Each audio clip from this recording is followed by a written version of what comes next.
大家发，还是了。嗨，大家好，我是徐薇。现在大家要来学客家话，祝大家新年快乐。怎么说？跟我念哦。祝大家新年快乐。祝就是祝福的意思。祝，很好。大家就是大家，新年快乐。新年就是新年快乐，这个音很好听吧？快乐，祝大家新年快乐。那么新年有什么新希望呢？新年你有嘛个新希望嘛？新年就是新年，你就是你呀。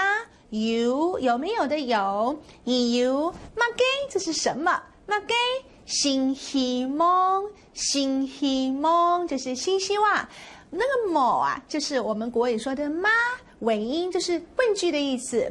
新年你有嘛个新希望嘛？有啊，我嘅新希望係留客家學好來。我就是我，還記得嗎？我嘅我的新希望係留客家，就是客家話，客家學好來。我要把客家話學好哦。今天我們請到水果奶奶趙自強來示範演出哦。祝大家新年快樂！我係趙自強啊。你話佢新年有嘛個希望嘛？哦，我嘅啊，新年啊，希望啊，係留啊，客家好來好啊！啊，厲害厲害！新年快樂！快樂快樂！祝大家新年快樂哦 ！Happy New Year！拜拜。